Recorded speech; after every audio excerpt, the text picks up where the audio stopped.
নমস্কার। গল্পের ঝুলিতে সকল শ্রোতা বন্ধুদের স্বাগত জানাই। আজ আপনাদের জন্য গল্পের ঝুলিতে রয়েছে অসমঞ্জ মুখোপাধ্যায়ের লেখা গোলকধাম। গল্পটি ভালো লাগলে একটা লাইক এবং কমেন্ট করে জানানোর অনুরোধ রইল। আর চ্যানেলে নতুন হয়ে থাকলে আরও গল্প শোনার জন্য চ্যানেলটি সাবস্ক্রাইব করতে কিন্তু ভুলবেন না। তাহলে চলুন শুনে নেওয়া যাক আজকের গল্প। গোলকধাম খেলা নয়, কিংবা গোলক ধাঁধাও নয়, একখানা বাড়ি, ওরই নাম গোলকধাম। বাড়িখানা পাড়ার মধ্যে সেরা বাড়ি। অন্য সব বাড়িকে টেক্কা দিয়ে গোলকধাম সৌন্দর্যে ও সুষমায় উজ্জ্বল হয়ে যেন হাসছে। শুনতুম বাড়িখানা যিনি তৈরি করেছেন তিনি পয়সাওয়ালা লোক, তাই এই 2 বছর বাড়িখানা এমনিই পড়ে রয়েছে। না থাকেন তারা নিজেরা, না দেন কাকেও ভাড়া। তিনি শুধু মাঝে মাঝে এসে বাড়িটা দেখে শুনে যান এবং বাড়ির চতুর্দিকে যে কদলী বৃক্ষের বাগান, কিংবা বলা যেতে পারে যে কদলী বৃক্ষের জাল বুনেছেন, তা তদারক করে যান এবং যাবার সময় পক্ক কদলীর কাঁদি, থোড়, মোচা প্রভৃতি নিয়ে গিয়ে আনন্দে নিজের বাগানের কদলী ভক্ষণ করেন। আমি এই এড়েদয়ে বছর 3 হলো এসেছি এবং বহুবার তাকে দেখেছিও। আমারই বাসার সামনে দিয়ে গিয়ে ওর মোটরকে বিটি রোডে পড়তে হয়। তার বয়স ঠিক বোঝা যায় না, 30ও হতে পারে, 50-55ও হতে পারে। লম্বা ছিপছিপে চেহারা, চোখে খুব বেশি পাওয়ারের চশমা, মুখভাবে মোটেই জৌলুস নেই, একটা ম্যাড়ম্যাড়ে ভাব, মনে হয় যেন ডিসপেপটিক। মানুষ হিসেবে শুনেছি খুবই ভালো। বৈশাখের মাঝামাঝি, রবিবার, বেলা আন্দাজ 3টে। আমি আমার বাসা বাড়ির রাস্তার দিকের ঘরখানা দরজা খুলে বসে আছি। এমন সময় গোলকবাবুর মোটরখানা হঠাৎ এসে থেমে গেল। তিনি নিজেই গাড়ি চালাতেন। গাড়ির কি একটা কলকবজা আটকে গিয়েছিল। তিনি গাড়ি থেকে নেমে সামনের ঢাকাটা খুলে কি একটু নেড়ে চেড়ে দিলেন, আবার সেটা ঠিক হয়ে ঘর ঘর শব্দ হতে লাগল। আমার দিকে চেয়ে তিনি বললেন, কেমন আছেন? বললুম, ভালো আছি। বাগানে গেছিলেন? ও সব কি থোড় মোচা? হ্যাঁ। থোড় খান আপনি? কেন খাবো না, পেলেই খাই। থোড়ও খাই, মোচাও খাই, কলা পেলে কলাও খাই। তিনি গাড়ির ভেতর থেকে কয়েকখণ্ড থোড় বার করে আমায় দিলেন। এক কাঁদি কলাও গাড়ির মধ্যে ছিল, বেশ রং ধরা, সম্ভবত মর্তমান, বেশ বড় সাইজ ও সুপুষ্ট। চক্ষুদান দেবার যখন সুবিধে নেই, তখন কাঁদিটার দিকে দৃষ্টিদান দিয়ে বললুম, মর্তমান বোধ হয়, চমৎকার কলা। পাছে একটা ছড়া বাজে খরচ করতে হয়, সেজন্য তিনি টপ করে কথাটার মোড় ঘুরিয়ে দিয়ে বললেন, কেমন আছেন বলুন। বললুম, ভালো না, বায়ু হচ্ছে বড্ড। ডাক্তারেরা বেশি করে ফল খেতে বলে, এই আপেল, নাশপাতি, পেঁপে, ওই রকম ভালো কলা। মোড়কে ঘুরিয়ে এনে আবার কলার সঙ্গে জুড়ে দিলুম, কিন্তু ভবি ভোলবার নয়। তিনি তাড়াতাড়ি বলে উঠলেন, চেঞ্জ চেঞ্জ, চেঞ্জে গেলে খুব উপকার পাবেন। একটু খাতির করতে গেলুম যদি কিছু সুফল তাতে ফলে। বললুম, চা খাবেন নাকি? খুব ভালো দার্জিলিং চা এনেছি। ধন্যবাদ, চা খাওয়াটা একেবারেই ছেড়ে দিয়েছি, ডিসপেপটিক রুগী তো। ভালোই করেছেন। তারপর 2-1 কথার পর বললুম, অমন চমৎকার বাড়ি করলেন, নিজেরাও থাকলেন না, ভাড়াও দিলেন না, শুধু শুধু ফেলে রেখে। ভাড়া দিতে পারি, ভালো ভাড়াটে না পেলে ভাড়া দেব না। প্রায় লোক বড় নোংরা হয়, অমন সুন্দর বাড়ি যাকে তাকে ভাড়া দিলে। তাছাড়া প্রায় লোক আজকাল ভাড়া দেবার বড় গোলমাল করে। তা বটে, তবে ভালো ভাড়াটেও তো পাওয়া যেতে পারে। সে খুবই কম, আপনার মতো লোক পেলে আমি এখনই ভাড়া দিতে পারি। তাই নাকি? তবে আমাকেই দিন। অমন সুন্দর বাড়ি পেলে আমার তো খুবই। বলুন, কত ভাড়া দিতে হবে? আপনি এখানে দুখানা ঘরে কত দেন? 40। আমার বাড়িতে 3খানা ঘর, তবে ওর একখানা ঘর এর একখানা ঠিক ডবল। তারপর 2টো ঘেরা দালান, 3টে রোয়াক, ছাদের সিঁড়ি, সমস্ত ছাদটা প্রকাণ্ড রান্নাঘর, বাথরুম, ভালো টিউবওয়েল, চারিদিকে জমি, বাগান, গাছপালা, লাইট, পূর্ব দিকটা একেবারে আহাহা! সবই তো জানি। এখানকার মধ্যে অমন সুন্দর বাড়ি আর নেই। অবশ্য সুরধনী কাননের কথা বা ওই ধরনের আরও 2-1খানা বাড়ির কথা আলাদা। তা ভাড়া কত দিতে হবে সেইটে? বেশি ভাড়ার লোভ আমার নেই, আমি চাই ভালো ভাড়াটে। তা আপনি এই বাড়ির হিসেবেই দেবেন, অর্থাৎ 3-20-60। কিন্তু আমার ও বাড়ির ভাড়া হওয়া উচিত 100 টাকা। হ্যাঁ কি না বলুন? তা বেশ, আমি 60 টাকা করেই দেব। এ মাসের আর 5 দিন বাকি আছে, আমি পয়লা থেকেই আপনার বাড়িতে যাব। তার আগে 1 মাসের ভাড়াটা যদি বলেন তো অ্যাডভান্স দিয়ে দেব, কেমন? আপনার মতো লোকের কাছ থেকে ভাড়ার জন্য আমি মোটেই ব্যস্ত নই। আর পয়লাই যে আপনাকে যেতে হবে তারও কোনো মানে নেই। আপনি ইচ্ছে করলে আজই যেতে পারেন, ভাড়া আপনি পয়লা থেকেই ধরবেন। আপনার ছুরিখানা একবার দিন তো। ভাবলুম, ছুরি কেন রে বাবা, আমার গলায় বসাবে নাকি? উঠে গিয়ে ছুরিখানা এনে দিয়ে একটু সরে দাঁড়ালুম, কিন্তু গলায় নয়, বসালেন কলায়, অর্থাৎ তার কলার সেই কাঁদিটাতে। ওপর থেকে 2টো ছড়া কেটে আমার হাতে দিয়ে বললেন, খাবেন, খুব ভালো জাতের মর্তমান। বললুম, নিশ্চয়ই খাবো, এমন কলা খাবো না? রোজ সন্ধ্যার দিকটায় পাড়ার 5জন ভদ্রলোক আমার বৈঠকখানায় এসে বসেন। গোলকধামে আমার উঠে যাবার কথা শুনে সকলেই খুব আনন্দ প্রকাশ করলেন। নারায়ণবাবু বললেন, আপনি সুন্দরবনের জলা ছেড়ে এখন থেকে কাশ্মীরে বাস করবেন। কেশববাবু বললেন, নরক থেকে এবার আপনার স্বর্গবাস হবে। অতুলবাবু বললেন, আপনি নারায়ণের একজন বড় ভক্ত, কিছু একটু সামান্য পাপে 2-3 বছর আপনাকে এখানে খুবই কষ্টে কাটাতে হয়েছে। এইবার তিনি আপনাকে সর্বসুখপূর্ণ, সৌন্দর্য ভরা এবং আনন্দময় নন্দনে নিয়ে গেলেন। হাসতে হাসতে এই কথাগুলো বলে আমি অতুলবাবুর বাক্য সম্পূর্ণ করে দিলুম। রাত্রে ছেলেরা খুব খুশি হয়ে বললে, হঠাৎ যে ও বাড়িটা আমাদের ভাগ্যে এভাবে হয়ে যাবে এটা আমরা কেউ স্বপ্নেও ভাবিনি। পেছনের মাঠের দিকটায় টানা বারান্দা, বর্ষায় ওটা যখন জলে ভরে যাবে তখন একখানা চেয়ার নিয়ে বারান্দায় বসলে। আর এক ছেলে বলে উঠল, সূর্যের প্রথম কিরণ আমাদের পূবের ঘরখানায় প্রথম গিয়ে পড়বে বাবা। আর পায়খানা ও বাড়ির কি সুন্দর, ঝকঝকে তকতকে, একেবারে দালানেরই মধ্যে, বর্ষায় একটুও ভিজতে হবে না। আমার স্ত্রী বললেন, রান্নাঘরের পাশেই শুনলাম টিউবওয়েল, ভারী সুবিধে। ওহ, এই 3 বছর জলের কী কষ্টই গেছে। পরের বাড়ি থেকে তোলা জলে স্নান করা, গা ধোয়া, রান্না করা, কি অসুবিধেই যে ভোগ করতে হয়েছে। আমি বললুম, কলা 2 ছড়া পাকতে এখনো 4-5 দিন দেরি, চালের জ্বালায় রেখেছ তো? ওর বাড়িতে গিয়েই ওর কলা খাবো। বিছানায় শুয়েও অনেক রাত্রি পর্যন্ত ঘুম এলো না।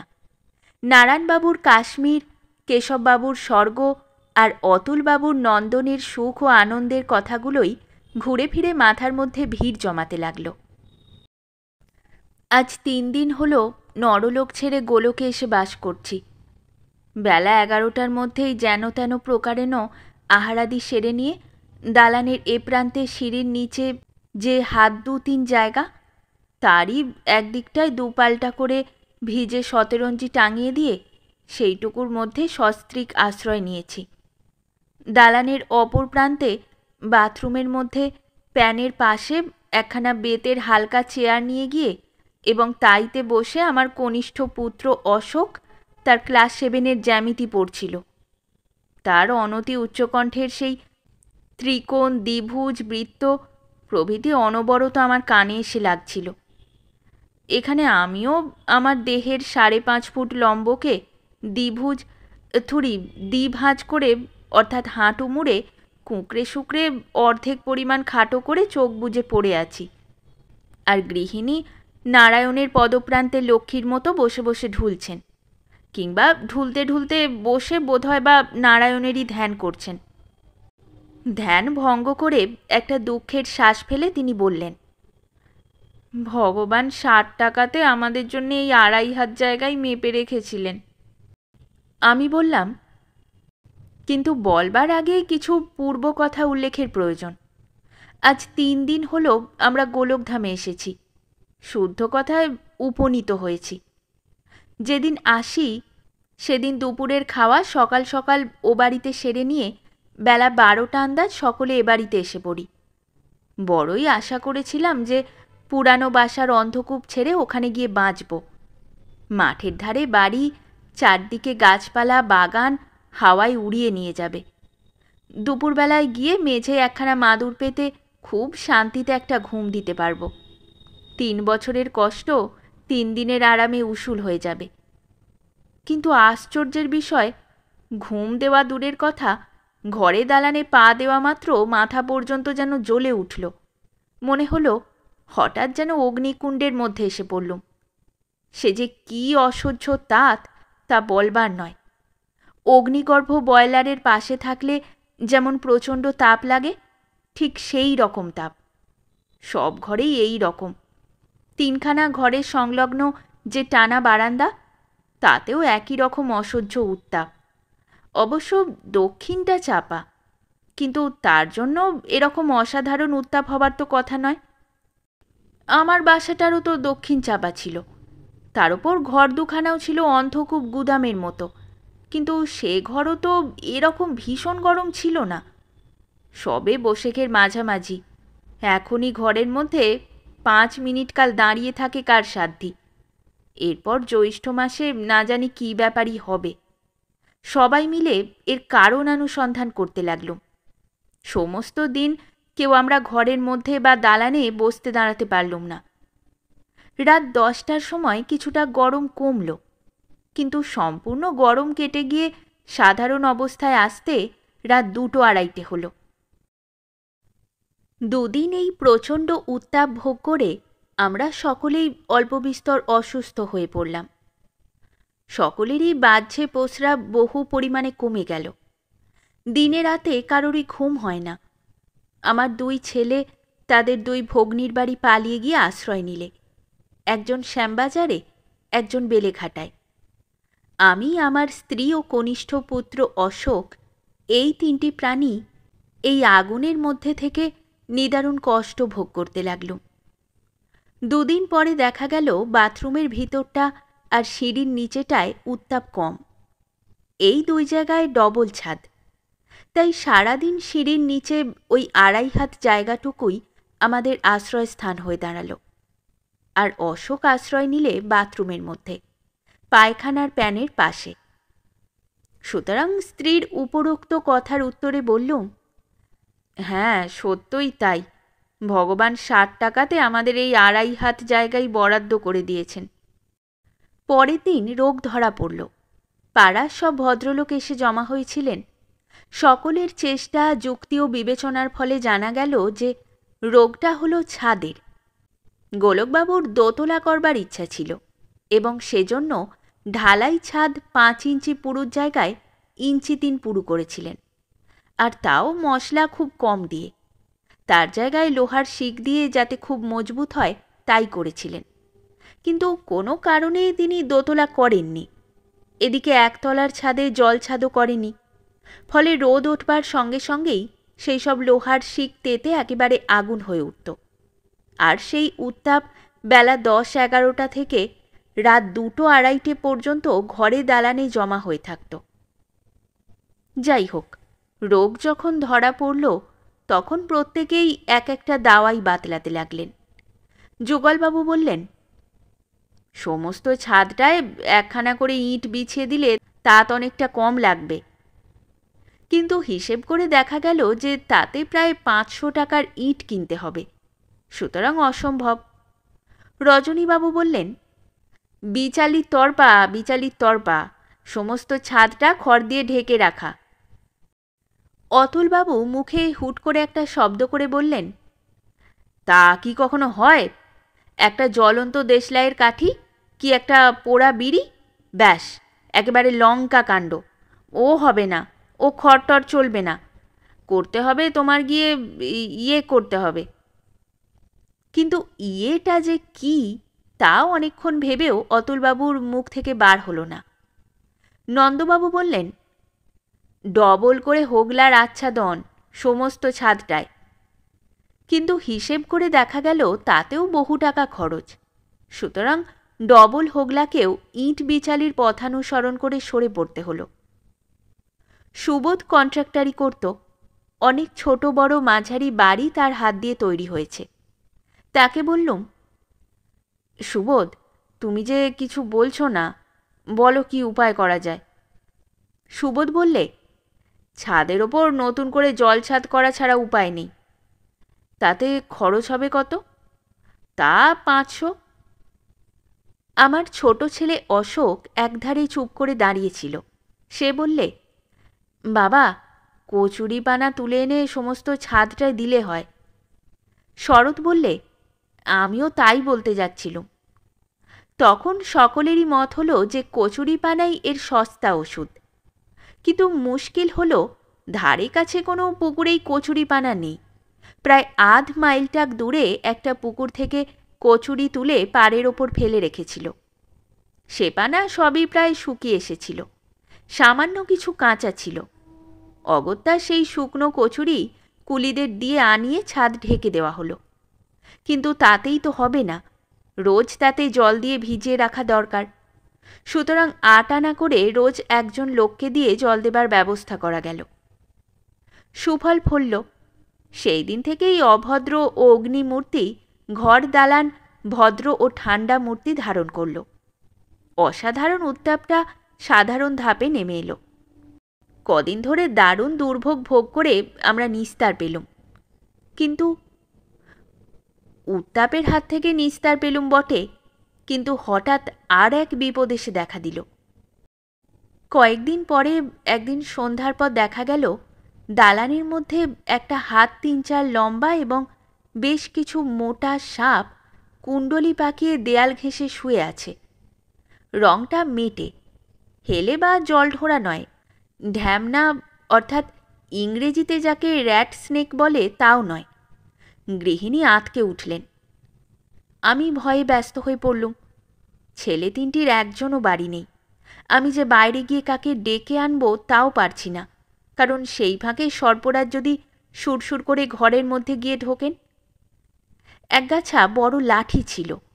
সেই 5 হাত লম্বা লাঠি গাছা হাতে ধরে আমি 10 হাত তফাতে দাঁড়িয়ে রইলুম। আর গৃহিণী ওদিককার ঘরের মধ্যে ঢুকে একেবারে দরজায় খিল, মায়ের সার্সি জানলাগুলোতেও ছিটকিনি। এদিকে আমি সাপটাকে মারতেও সাহস পাচ্ছি না, কারণ এক ঘা মারলেই যদি সে ফণা তুলে আমার দিকে তেড়ে আসে। আমি শুধু পেছন ফিরে দেখে রাখছি দুঃসময় এলে পালাবার পথটা ঠিক আছে কিনা। মহা সমস্যায় পড়লুম। ভালো গোলকধামে এসেছিলুম রে বাবা, গোলকধামে এসে ভীষণ গোলক ধাঁধায় পড়া গেল দেখছি। মিনিট 10 একইভাবে কেটে গেল। সাপও নড়ে না, আমিও নড়ি না। গৃহিণীর আর কোনো সাড়া শব্দই নেই। বাইরে থেকেও কেউ আসে না। আমি সেই একইভাবে শ্মশানে হরিশ্চন্দ্রের মতো লাঠি হাতে 10 হাত দূরে দাঁড়িয়ে মহা সমস্যা ও চিন্তায় পড়লুম। এমন সময় অশোকের মাস্টার কালীবাবু এসে পড়লেন। তিনি বললেন, আরে এ হলো আপনার মেটে সাপ, মানুষকে কিছু বলে না, তাছাড়া ওদের বিষ নেই। ও ঘরের ভেতর থেকে গৃহিণী গর্জে উঠলেন, মেটে হোক আর যাই হোক, সাপ তো। আমি কিছুতেই আর এ বাড়িতে থাকবো না, তুমি কালই অন্য বাড়ি দেখো। কালী মাস্টার তাকে ভরসা দিয়ে বললেন, কোনো ভয় নেই মা, এসব জাতের সাপ নয়, এরা মানুষকে কামড়াতে জানে না। না বাবা, কিছুতেই আমি এ বাড়িতে থাকতে পারবো না। আজ যখন ইনি দেখা দিয়েছেন, তখন কাল যে তিনি দেখা দেবেন না, তাকে বলতে পারে। গৃহিণীর কথার মানে এই যে 3-4 হাত লম্বা আর মোটা মেটে যখন দেখা দিয়েছে, তখন এর জাত ভাই কেউটে গোকড়েও আসতে পারে। যাই হোক, সাপটাকে কালীমাস্টার লাঠি দিয়ে মেরে পাঁচিলের ওধারে জলার মধ্যে ফেলে দিয়ে বললেন, পাশের এই জলাটাই এদের আড্ডা। জলার জল শুকিয়ে যাওয়াতে ওটা আপনার বাড়ি ঢুকে পড়েছে। গৃহিণী তখনও ঘরের খিল খোলেননি। তা বলে একেবারে ঘরের মধ্যে? কি সর্বনেশে কথা! কাল তাহলে আসবে বিছানার মধ্যে, পরশু এসে শুয়ে থাকবে ভাতের হাঁড়ির ভিতর। না বাবা, কিছুতেই আমি এ বাড়িতে থাকতে পারবো না। একটা যখন এসেছে তখন আরও আসবে, হয়তো কালই আবার আসবে। ঠিকই তাই। পরের দিন ঠিক ওই সময়ই দেখি পূর্ব দিককার ঘরের খাটের নিচে কালকের চেয়েও মোটা ওই জাতেরই একটা সাপ দিব্যি আরামে শুয়ে রয়েছে। এই রক্ষে যে সেদিন গৃহিণী গৃহে ছিলেন না, শ্যামবাজারে তার বড় মেয়ের বাড়ি গিয়েছিলেন। আগের দিনের চেয়ে আমার ভয় অনেকটা কমে গিয়েছিল। সেদিন আমার 24-25 বছরের ছেলে অশেষ বাড়িতেই ছিল। অশেষ আর আমি দুজনে লাঠির পর লাঠি মেরে তার ভবলীলা সাঙ্গ করলুম। কিন্তু আশ্চর্যের কথা, লাঠির আঘাতে তার মোটা পেটটা ফেটে গিয়ে রামায়ণের সেই অহিরাবনের ছেলে মহিরাবনের মতো 5-7টা বাচ্চা কিলবিল করে বেরিয়ে পড়ল। দেখতে দেখতে আরও আরও আরও, সব শুধু গোটা 15 হবে। সেগুলোকেও মারা হলো এবং সবগুলোকে বাইরের জলাটায় ফেলে দেওয়া হলো। কতকটা ভয়ে কতকটা পরিশ্রমে আমি দেহ ও মনে খুবই ক্লান্ত হয়ে পড়েছিলুম।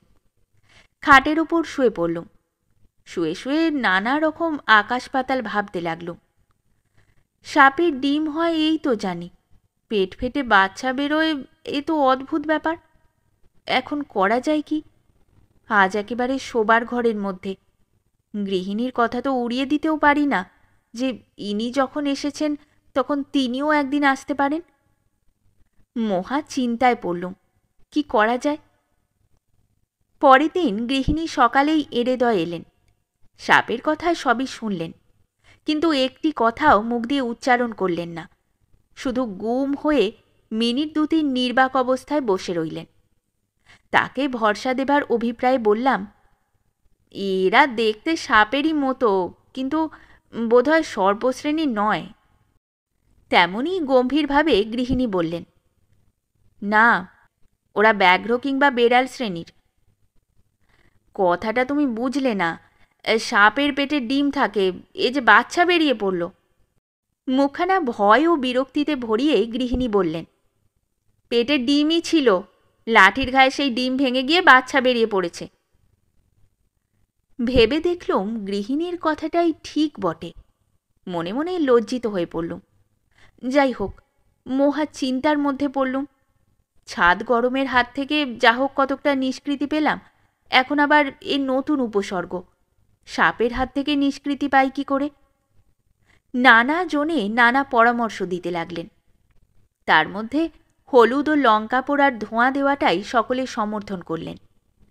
2.5 সের হলুদ ও 1 সের লঙ্কা আনানো হলো। সেই দিন থেকেই ধোঁয়া দেওয়া শুরু করে দেওয়া হলো। কিন্তু 2 দিনও গেল না, আবার একটা ঠিক ওই জাতেরই সাপ ঘরের মধ্যে ঢুকে শুভ দর্শন দিলেন। তারপর দিন আবার একটা। দুর্ভাবনায় আমাকে যেন পাগল করে তুলল। কাছে পিঠে অন্য বাড়ির সন্ধান করলুম, কিন্তু পেলুম না। আমার পূর্বের বাড়ির মালিক যজ্ঞেশ্বর বাবুর সঙ্গে দেখা হলো। তাকে বললুম, আপনার বাড়ি ছেড়ে এসে এইসব দুর্ভোগের মধ্যে পড়েছি, আবার আপনার বাড়িতেই যাই, খালি আছে তো? তিনি দুঃখ করে বললেন, খালি তো ছিল, কালই এক ভদ্রলোক এসে গেছেন। ইস, আপনি যদি কাল সকালেও বলতেন তাহলে।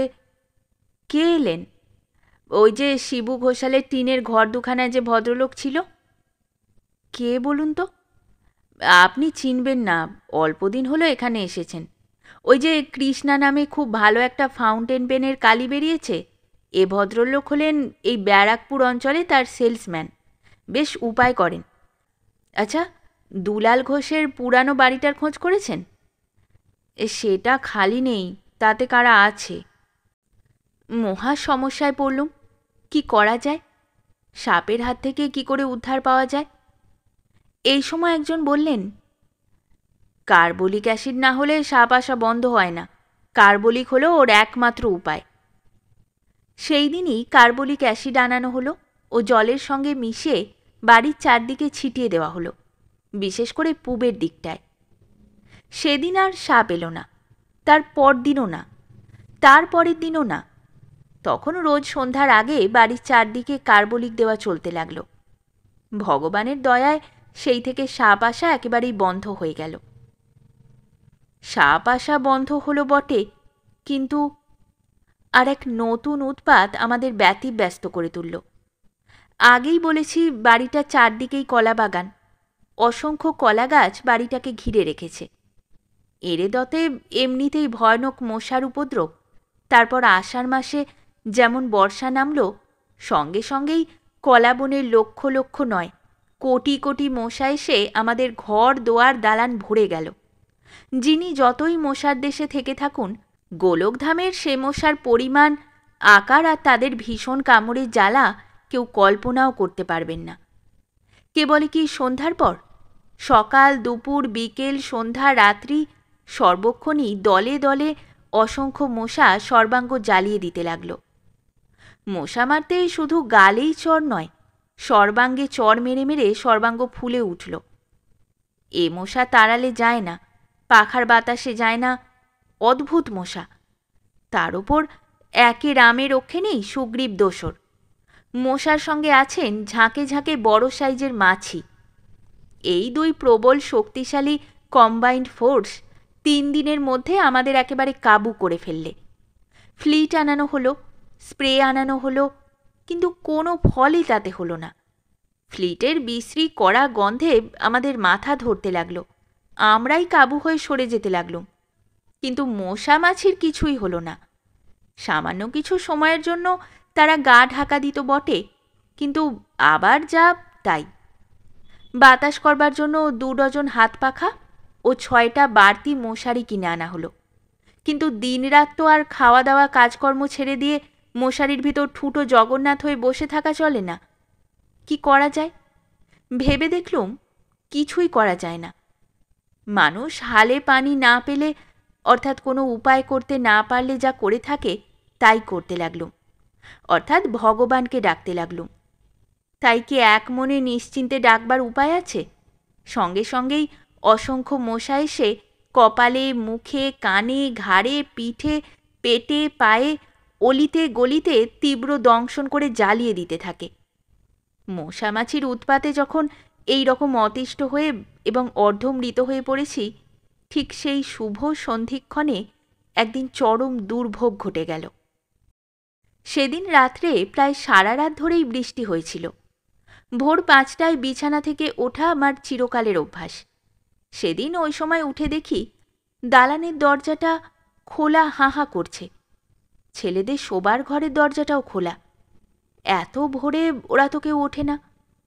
ঘরের ভেতর ঢুকে এদিক ওদিক তাকাতেই আমার চক্ষু স্থির। যা কিছু ও ঘরে ছিল চোরে সমস্তই নিয়ে গেছে। অশেষের বড় সুটকেসটা, অমলের ট্রাঙ্ক, অসীমের ইলেকট্রিক গিটার, ওর মায়ের সংসার খরচের হাত বাক্সটা সবই, অর্থাৎ প্রায় 1000 টাকার জিনিস।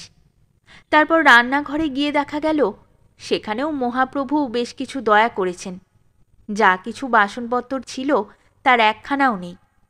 তার ওপর বলতে লজ্জা করে, উনানের মধ্যে একটা নোংরা কাজ করে রেখে দিয়ে গেছে। ওহ, আমার মাথা ঘুরে গেল। দুর্ভোগের চূড়ান্ত। কলা বাগানে এসে আজ দুঃখ দুর্দশার 16 কলাই পূর্ণ হল।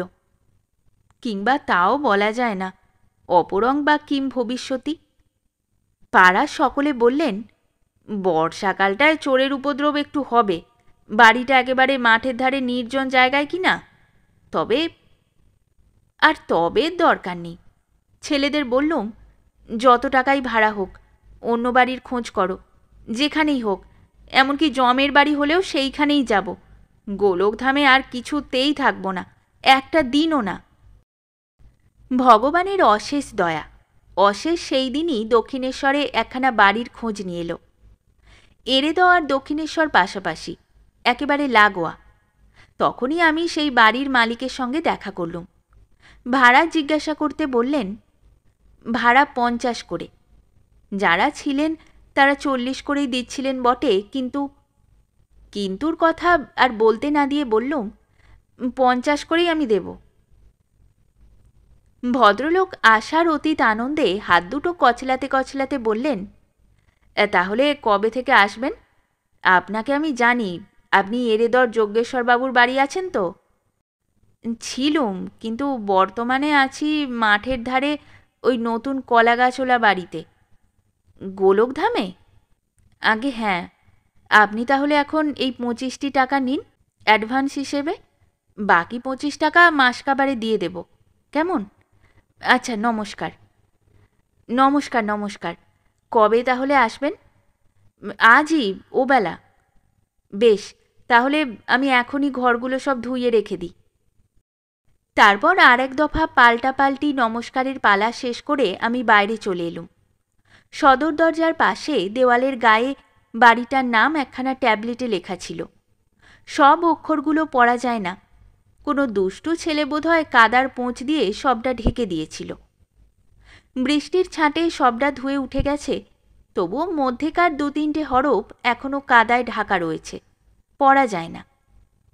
ট্যাবলেটখানা চোখে পড়তেই আমি ব্যস্ত হয়ে আবার ভেতরে ঢুকে ভদ্রলোককে ডাকলুম।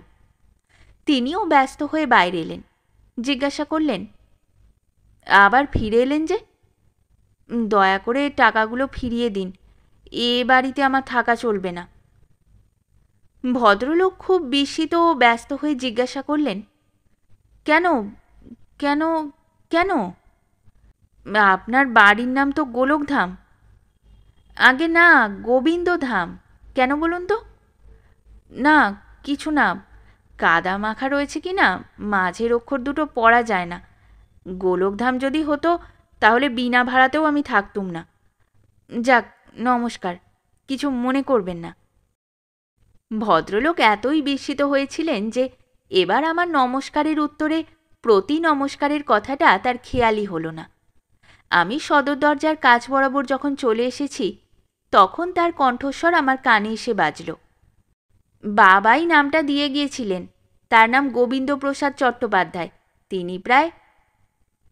বাকি কথাগুলো আর শুনতে পেলুম না, শোনবার আবশ্যকও ছিল না। সেই দিন অপরাহ্নেই গোলকধাম ছেড়ে গোবিন্দধামে এসে পড়লুম এবং এসে যেন নবজন্ম লাভ করলুম। রিকশায় উঠবার সময় দেখলুম আমার সেই ছোট ছেলে অশোক হেঁট হয়ে যেন খানিকটা মাটি তুলে নিচ্ছে। আমি বললুম, নে নে, খানিকটা মাটি নিয়ে আয়, গোলকধামের পুণ্য মৃত্তিকা একটু ঘরে রাখা ভালো। অশোক বললে, মাটি নয় বাবা, একটা পাথরের গুলি। রিকশায় চেপে বারবার বাড়িটার দিকে চেয়ে চেয়ে দেখতে লাগলুম।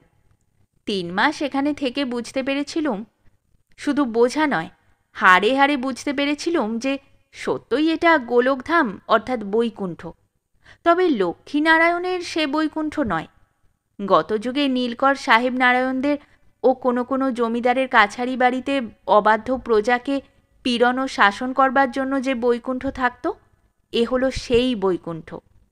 সে বৈকুণ্ঠে যে 3 দিন থাকত, তাকে আধমরা হয়ে বেরিয়ে আসতে হতো। শ্রী ভগবানের অপার কৃপায় আমি প্রায় 3 মাস এ বৈকুণ্ঠে কাটিয়ে সুস্থ শরীরে ও বহাল তবিয়তে বেরিয়ে আসতে পারলুম। সুতরাং আসবার সেই শুভক্ষণে আমি প্রাণ খুলে মনে মনে গোলকধামের স্তুতিগান গেয়ে তাকে ও তার মালিককে নমস্কার জানিয়ে বললাম, ওম শ্রী গোলকবাবুকায় নম, ওম তস্য গোলকধামায় নম, ওম ছাদায় নম, ওম সাপায় নম, ওম মশায় নম, ওম চোরায় নম, ওম নমো নমো নম।